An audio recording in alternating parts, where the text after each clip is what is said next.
of this accord. Okay, let's get rid of the cube. As I promised, we're going to head straight over to Vienna to that meeting, because outside you saw her, our friend, a familiar face, Cornelia Meyer, who was an independent energy expert, and she's outside the building. We dragged you outside, Cornelia. I hope it's not too cold for you. Hey, but listen, I just mentioned about the United States. It's not part of the accord, of course. They've had a very successful fracking story. But I'm just wondering, do the Americans care, do you think, of what's happening behind you at that meeting in Vienna? Oh, absolutely. I think everybody cares, and everybody who is in the oil markets cares, because, you know, the price of oil does matter. And if you're an American shale producer, it's better for you if the price is high rather than if it is low, because your marginal cost of production is higher than, let's say, in Saudi Arabia. So the Americans certainly care.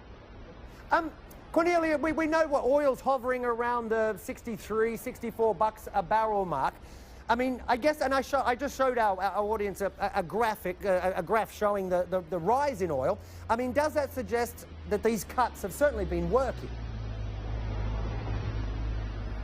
Yes, these cuts have really been working, and you know, they have been both working in terms of taking barrels out, 1.8 million barrels a day.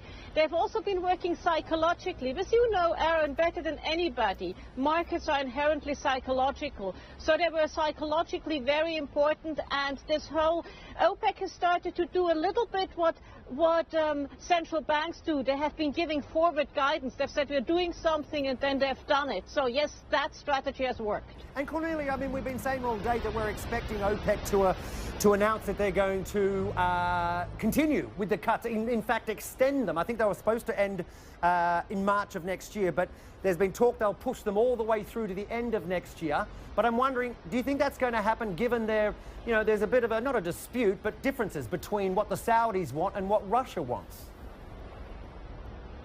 I think it will happen, because it needs to happen. You look at the oil markets, we are about 1 billion barrels long in oil futures, so, you know, it would be terrible if people started unwinding that all at a go. So it will happen, and I'm not sure the Russians and the Saudis are really that far apart. They both need high oil prices. Let's not forget, Russia has sanctions, Russia needs money, oil is its major export. So yes, Russia wants them high too, and Mr. Putin has an election coming up at the beginning, or sort of towards the middle of next year, first, second quarter. So he wants a high oil price for that too. So I'm fairly optimistic. Good on you, Cornelia. Thanks for getting out in the cold. We'll see you soon in the warm studio. One day, Cornelia Meyer joining us live from Vienna.